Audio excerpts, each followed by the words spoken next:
नमस्कार, आप देखना शुरू कर चुके हैं लाइव सिटीज का विशेष कार्यक्रम सुबह की चाय। सुबह 8:30 बजे। आज तारीख है 11 जुलाई, दिन है शुक्रवार। नीतीश कुमार सभी के खातों में 11,1100 रुपया भेजेंगे।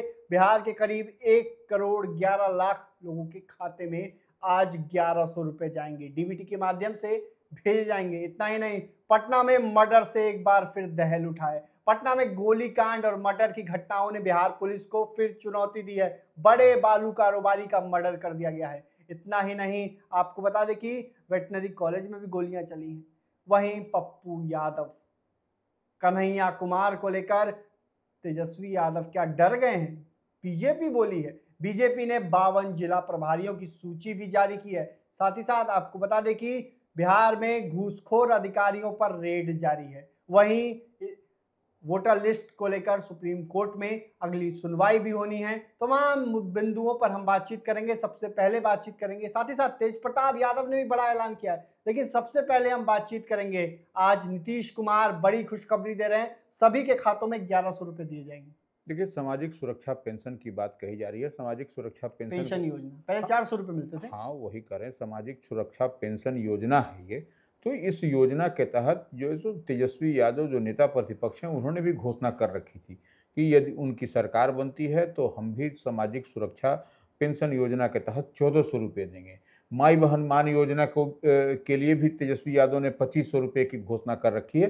तो यह देखिए, यह चुनावी साल है, चुनावी कुछ दिन में बाद में चुनाव की डुगडुगी बजेगी और चुनाव की तैयारी होती हुई दिखाई भी पड़ रही है। सिर्फ चुनाव आयोग के घोषणा की भर की देरी है, लेकिन यह तैयारी सब दिखाई पड़ रही है। तो निश्चित रूप से नीतीश कुमार आज जो है सो बड़ी सौगात देने जा रहे हैं। 1100 रुपये जो सामाजिक सुरक्षा पेंशन के तहत जो दिव्यांग, विधवा और बुजुर्ग को मिलेगा, वह राशि आपको 1,11,00,000 रुपये की राशि आपको देने की बात, ये जो कुल जमा जो खर्चा होगा 1100 रुपये की खासी 1227 करोड़ रुपये कुल जमा की बात आ रही है। तो यह डीबीटी के माध्यम से खाते में, आपके खाते में डायरेक्ट ट्रांसफर हो जाएगा। तो यह एक बड़ी बात है, बड़ी सौगात है। चुनाव से पहले नीतीश कुमार जो एनडीए में हैं, मुख्यमंत्री बिहार हैं और जदयू के राष्ट्रीय अध्यक्ष हैं, वह एक सौगात के रूप में देने जा रहे हैं आज।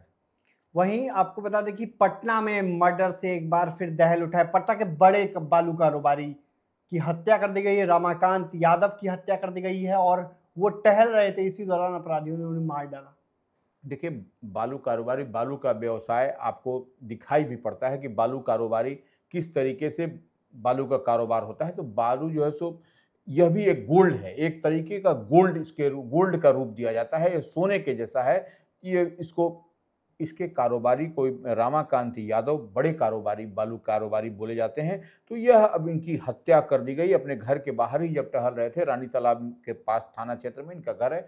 तो ये निश्चित रूप से कहीं ना कहीं कोई जो पुलिस जो इस दिशा में जो एसआईटी गठन करने के बाद जो पुलिस का जो काम और शैली दिखाई पड़ रहा है, उससे पता चल रहा है कि कहीं ना कहीं कोई दुश्मनी थी, कोई ना कोई बात है। प्रथम दृष्टया यही जानकारी मिल रही है पुलिस को और पुलिस उसी दिशा में इन्वेस्टिगेट करती हुई दिखाई भी पड़ रही है।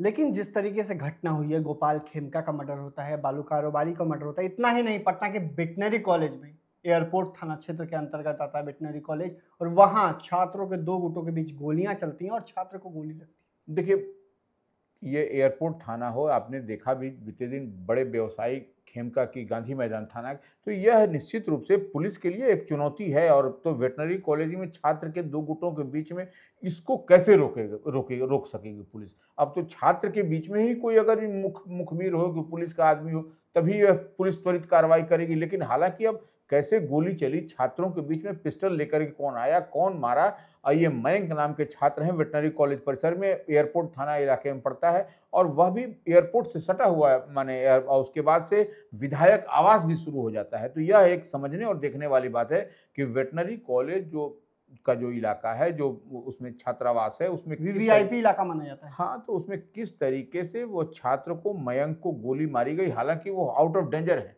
खतरे से बाहर है, लेकिन गोली चली कैसे, ये किसने पिस्टल दिया, किसने पिस्टल उपलब्ध कराया और क्यों गोली मारी गई? ठीक है, छात्रों के बीच में मान लीजिए किसी बात को लेकर होगा तो इस तरीके से गोली चला देना, कहीं इस तरीके, और वह भी छात्र, वेटनरी कॉलेज के छात्र, वह डॉक्टर बनेंगे, चिकित्सक बनेंगे, पशु चिकित्सक। तो ये निश्चित रूप से एक बड़ा सवाल तो खड़ा करता है प्रशासन। बिहार पुलिस को सीधे चुनौती दे रहे हैं अपराधी।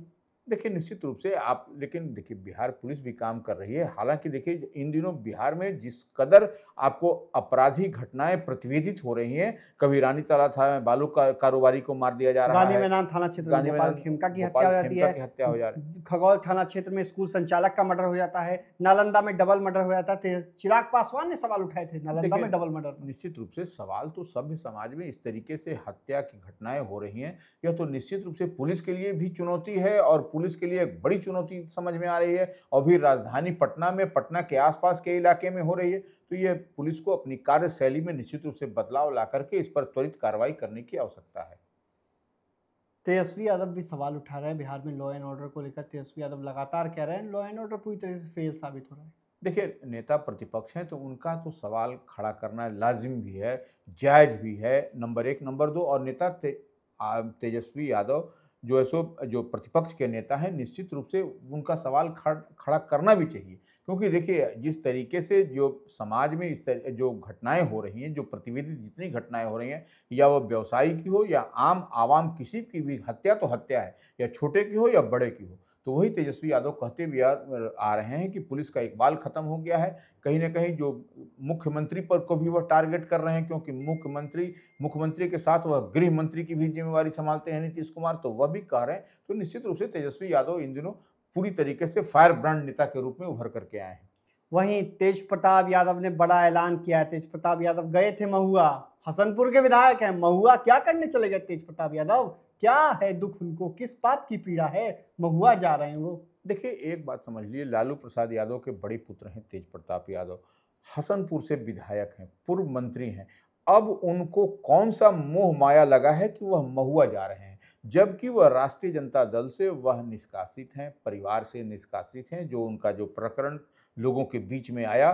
तो ऐसे में एक बात तो समझ लीजिए, अब महुआ में जो वहाँ के विधायक हैं डॉक्टर मुकेश रोशन, तो वह जो है सो काम करते हुए दिखाई पड़ रहे हैं। वह उन्होंने काम किया है, महुआ को सींचा है। महुआ जो विधानसभा क्षेत्र है उसको मुकेश रोशन ने, डॉक्टर पेशे से डॉक्टर हैं, चिकित्सक हैं, वह जो है सो उनको एक फुलवारी के जैसा सजाया है। और निश्चित रूप से वहां पर जो महुआ मेडिकल कॉलेज का निर्माण हो रहा है उसको भी तेज प्रताप यादव ने देखा है कि कैसे निर्माण हो रहा है। अब तो देखिए, अब वही नहीं, और इतना बाईपास भी वहां पर मुकेश रोशन ने बनवाया है, वहां पर जाम से मुक्ति के लिए लोगों को, और वह भी अंतिम रूप में है। जैसे महुआ मेडिकल कॉलेज भी अंतिम रूप में है। तो अब देखिए मन मिजाज कुछ इधर उधर हो रहा है। अब तो कह रहे हैं जनता कहेगी तो हम इधर भी आ सकते हैं, तेज प्रताप यादव ने सांकेतिक भाषा में कहा है। लेकिन एक बात तो समझ लीजिए कि तेजस्वी यादव के चहेते जो विधायक हैं उसमें डॉक्टर मुकेश रोशन है, इस बात को मानिए। तो वो अब वहां से इस तरीके से झोल झाल करके आप चाहिएगा कि टिकट तो मिलेगा नहीं, नंबर एक, क्योंकि पार्टी से आप निष्कासित हैं। चुनौती दे रहे हैं तेजस्वी को। देखिए तेजस्वी को चुनौती देना तो वो ठीक है, वह किसको चुनौती दें? संगठन के प्रतिपक्ष के नेता तेजस्वी यादव हैं, ड्राइविंग सीट पर वही हैं, निर्णय उन्हीं को करना है। तो इतनी बात तो तय मानिए, इस बार कोई झोल झाल नहीं होगा। 2020 की घटना तेजस्वी यादव इस बार दोहराने नहीं जा रहे हैं। और जो अपने उनके मजबूत जो सिपाही हैं, जैसे महुआ की बात है, महुआ से मजबूत सिपाही उनके वहां पर सिटिंग एमएलए हैं, तो फिर उसको इधर उधर नहीं करें। और वो विकास का काम कर रहे हैं, वह पढ़े लिखे समझदार हैं, उनको लोग चाहते हैं, वह जात पात बिरादरी से अलग हट करके काम करते हैं डॉक्टर मुकेश रोशन। तो अब उधर उधर कुछ झोलझाल नहीं होने। वोटर लिस्ट को लेकर अब सुनवाई होगी सुप्रीम कोर्ट में, अगली सुनवाई का फैसला लिया गया है, अगली डेट पड़ी है, क्या कुछ मामला है? देखिए 28 जुलाई को अगली डेट पड़ी है। और आपने देखा भी था कि बीते दिन महागठबंधन की ओर से, इंडिया ब्लॉक की ओर से बिहार बंद चक्का जाम का आयोजन किया गया था। इसी जो सो मतदाता पुनरीक्षण के जो वोटर लिस्ट का अपडेशन हो रहा है उसी को लेकर के। तो निश्चित रूप से जो अब सुप्रीम कोर्ट में जो सर्वोच्च न्याय का सर्वोच्च मंदिर बोला जाता है उसमें जो सुनवाई हो, तो उसमें अब देखिए कुछ फ्लेक्सिबिलिटी दिखाई पड़ रही है। पहले तो ना आधार मान रहे थे, ना ये मान रहे थे, अब तो कहीं ना कहीं बात राशन कार्ड।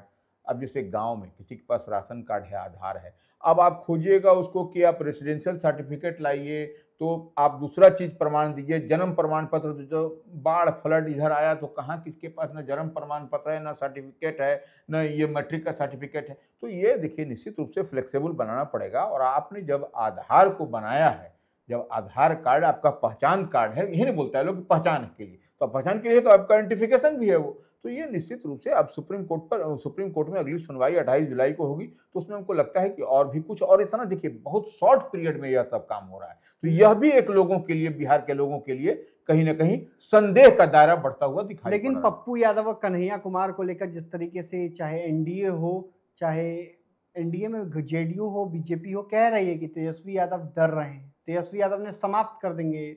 नहीं देखिए प्रतिपक्ष का काम है सवाल करना। पप्पू यादव, राजेश रंजन और पप्पू यादव जो है, जो पूर्णिया से निर्दलीय अपमान हुआ है, जनसुराज भी कह रहे हैं, प्रशांत किशोर की पार्टी जनसुराज, वो देखिए जो विपक्ष में है वो तो एक दूसरे पर टारगेट करेगा ही, उसमें कहीं कोई इफ बट की बात नहीं। लेकिन अब एक बात समझ लीजिए, वो पूर्णिया से निर्दलीय सांसद हैं राजेश रंजन और पप्पू यादव, और उनकी विचारधारा, उनकी मानसिकता वही तेजस्वी यादव, वही इंडिया ब्लॉक, वही महागठबंधन की है। तो ये इसको उस तरीके से बेइज्जती की बात नहीं। और कन्हैया कुमार जो एक कांग्रेस के बड़े और पुराने चेहरे हैं, बने हुए हैं और युवा हैं, वह भी जो है सो कहीं ना कहीं आपको इतनी बात मान के चलिए कि जो कांग्रेस की विचारधारा है, इसमें कोई बेइज्जत और इज्जत की बात नहीं है। आपको रथ पर भी अकोमोडेट करने की बात है, रथ पर कितने लोग चढ़ेंगे, तो इस लिहाज से भी सिक्योरिटी, देखिए सब कुछ जो है सो राहुल गांधी के सिक्योरिटी और अंगरक्षक के लोगों ने ही किया है। ठीक है, बिहार में ईओयू एसयूवी की लगातार छापेमारी चल रही है, कई रंगे हाथ अधिकारी पकड़े भी जा रहे हैं, भ्रष्ट अधिकारियों के खिलाफ लगातार एक्शन चल रहा है। बीते दिन आपने देखा हुआ किस तरीके से ईओयू अलग कार्रवाई कर रही थी, एसयूवी अलग कार्रवाई कर रही थी, और रंगे हाथ कई लोग गिरफ्तार भी हुए। देखिए, अब अवैध रूप से या गलत तरीके से जो संपत्ति आपने अर्जित की है या आय से अधिक संपत्ति अर्जित की है, तो इस लिहाज से ईओयू आर्थिक अपराध इकाई या एसयूवी स्पेशल यूनिट विजिलेंस, वह भी छापेमारी, उसको पास में जो टिप्स मिलता है उसी आधार पर, टिप्स के आधार पर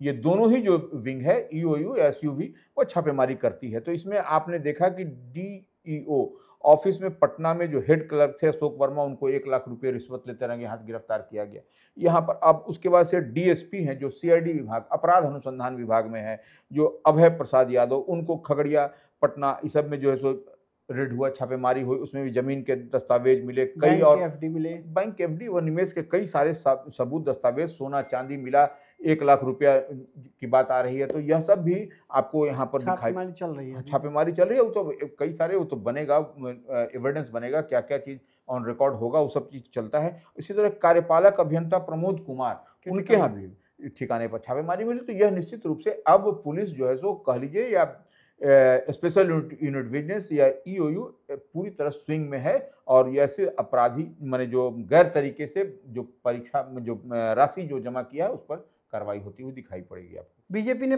52 जिला प्रभारियों की सूची भी जारी की है। देखिए, दिलीप जायसवाल प्रदेश अध्यक्ष हैं, वह काम करने के लिए जाने जाते हैं, और वो निश्चित रूप से उन्होंने जो 52 जो जिला प्रभारियों की सूची जारी की है, तो उसमें आप एक बात समझ लीजिए कि सभी जिला प्रभारियों को, जो चुनाव है विधानसभा का, तो एनडीए की मजबूती के लिए दिलीप जायसवाल भी काम कर रहे हैं, भारतीय जनता पार्टी बड़े भाई की भूमिका में है। तो ऐसे में आप समझ लीजिए कि एक एक बिंदुवार ढंग से समझने के लिए, और वही जो जिला प्रभारी बनाए गए हैं, वही फीडबैक भी पार्टी मुख्यालय को देंगे। तो नीतीश कुमार आज सभी के खातों में 1100 रुपया भेजेंगे। पटना में बड़ा कार्यक्रम भी आयोजित किया गया है। वहीं तेज प्रताप यादव तेजस्वी को क्या चुनौती दे देंगे, वहीं पप्पू यादव, कन्हैया कुमार भी क्या कुछ करेंगे, देखना होगा। लेकिन जिस तरीके से बालू कारोबारी से लेकर छात्रों के बीच गोलियां चल रही हैं, सवाल बिहार पुलिस से पूछेंगे, और बिहार पुलिस को अपराधी खुलेआम चुनौती दे रहे हैं। तो बने रहिए लाइव सिटीज के साथ। यूट्यूब चैनल को सब्सक्राइब करिए, फेसबुक को लाइक करिए। धन्यवाद।